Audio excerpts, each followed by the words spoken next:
आप सब मस्त होंगे, व्यस्त होंगे। जीएसजी स्टडी पॉइंट में आप सभी लोगों का स्वागत है। जैसा कि आज जो ज्वलंत मुद्दा है कि रूस ने यूक्रेन पर हमला क्यों किया और भारत यूक्रेन का साथ ना देकर ये एक तटस्थ देश की स्थिति में है, ऐसा क्यों? तो आइए इसके बारे में हम सब थोड़ा सा जानकारी प्राप्त करते हैं। तो चलिए देखते हैं। तो आइए पहले मुद्दे पर चलते हैं कि भारत ने यूक्रेन का साथ क्यों नहीं दिया। तो जैसा कि आप लोगों को बता दूं, यूक्रेन ने कश्मीर मुद्दे पर यूएनओ में भारत के खिलाफ वोट किया था, पहला कारण था। दूसरा, यूक्रेन ने परमाणु परीक्षण पर यूएनओ में भारत के खिलाफ वोट दिया था। तीसरा, यूक्रेन ने यूएनओ की सिक्योरिटी काउंसिल में भारत की अस्थायी सदस्यता के खिलाफ वोट दिया था। चौथा है, यूक्रेन पाकिस्तान को हथियार सप्लाई करता है। उसके बाद देखते हैं, यूक्रेन अलकायदा को समर्थन देता है। यूक्रेन से भारतीय होने के नाते मुझे कोई भी सहानुभूति नहीं है और उसका कारण भी है, जो मैं आप लोगों को बता रहा हूँ। तो आइए और देख लेते हैं कि क्या कारण है। यूक्रेन ने भारत का कभी भी साथ नहीं दिया। जब हमारे ऊपर प्रतिबंध लगा तो यूएनओ में उसने प्रतिबंध के पक्ष में वोट दिया।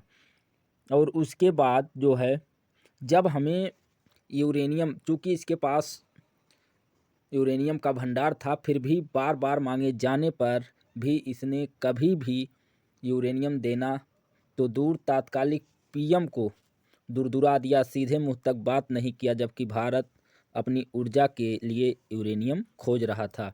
इसके बाद आइए देखते हैं कि आगे और क्या कारण है। भारत का खुलकर विरोध कर चुका है यूक्रेन सोवियत यूनियन से 1991 में अलग हुआ था। जब सोवियत यूनियन का विघटन हुआ था, यानी यूक्रेन को अलग देश बने तकरीबन 31 साल हो गए हैं। इस दौरान भारत और यूक्रेन के बीच के रिश्ते कुछ खास नहीं रहे। भारत और यूक्रेन के बीच ट्रेड की बात करें तो लगभग ना के बराबर है। यूक्रेन ने ना ही किसी भी अहम मसले पर भारत की मदद की। यहाँ अहम बात गौर करने वाली यह है कि जब 1998 में भारत ने पोखरण में परमाणु परीक्षण किए थे तो दुनिया के कई देशों ने भारत की आलोचना की थी, जिसमें यूक्रेन भी शामिल था। यूक्रेन पाकिस्तान के बीच के रिश्ते।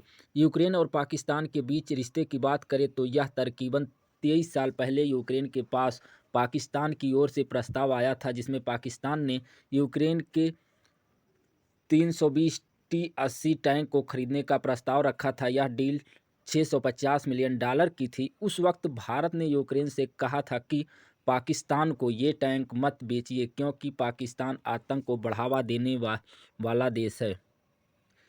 इन टैंकों का इस्तेमाल भारत के खिलाफ किया जाएगा। पाकिस्तान भारत में आतंकियों को भेजता है और इन्हीं हथियारों से इन आतंकियों को बचाने की कोशिश करता है, लेकिन इसके बावजूद यूक्रेन ने 320 टैंकों को बेचा, जिसका इस्तेमाल पाकिस्तान आज भी भारत के खिलाफ करता है।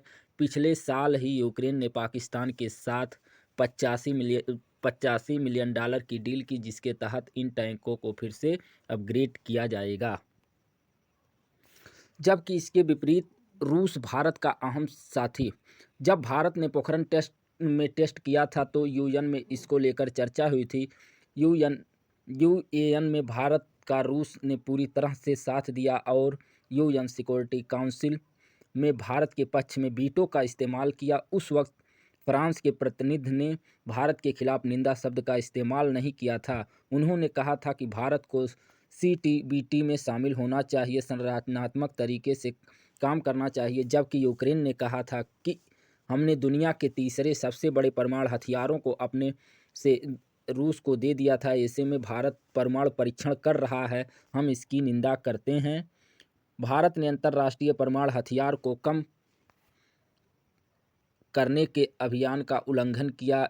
ऐसे में साफ है कि यूक्रेन ने यूएन में भारत की बढ़ चढ़कर निंदा की थी। रूस चीन के रिश्ते। रूस और चीन के बीच रिश्ते कुछ समय में बेहतर हुए। वहीं भारत के साथ अगर चीन के रिश्ते की बात करें तो यह पिछले कुछ समय से काफ़ी चुनौती भरे रहे हैं। पिछले कुछ सालों से दोनों ही देशों की सेना एक दूसरे के साथ टकराव की स्थिति में है। रूस यूक्रेन के मसले पर भी चीन ने रूस का एक तरह से समर्थन किया है। रूस की यूक्रेन की कार्रवाई को चीन ने आक्रमण करार देने से इनकार किया। चीन ने कहा कि आक्रमण शब्द का इस्तेमाल नहीं करना चाहिए।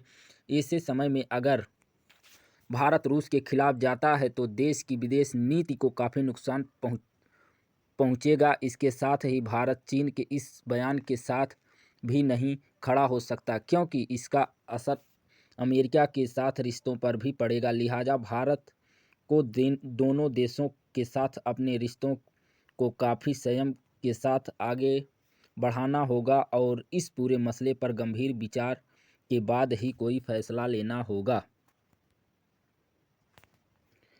यहाँ जो सबसे अहम बात है वह यह कि जब रूस ने यूक्रेन पर हमला किया तो ऐसे समय में यूरोपीय यूनियन यूक्रेन की मदद के लिए आगे नहीं आ रहे हैं। तमाम देश बयान जरूर यूक्रेन के समर्थन में दे रहे हैं, लेकिन किसी ने भी यूक्रेन की सैन्य मदद के लिए हाथ आगे नहीं बढ़ाया है। अमेरिका सहित यूरोपीय देशों ने यूक्रेन की कोई सैन्य मदद नहीं की है। यहाँ तक कि स्विफ्ट प्रतिबंध को भी यूरोप ने नहीं लगाया। ऐसे में भारत को इन तथ्यों पर नज़र रखना चाहिए। जब यूक्रेन के पड़ोसी देश और अमेरिका तक सैन्य मदद के लिए आगे नहीं आ रहे हैं और सिर्फ बयानबाजी और प्रतिबंध लगा रहे हैं, तो क्या भारत को किसी भी एक देश का खुलकर पक्ष लेना चाहिए?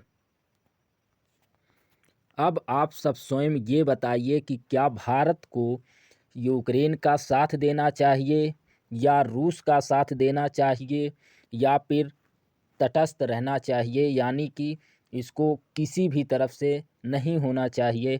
आप इसको कमेंट करके ज़रूर बताएं और यदि आपको कुछ नई जानकारी मिलती है तो कमेंट ज़रूर करें और इस चैनल को अधिक से अधिक शेयर एवं सब्सक्राइब करें।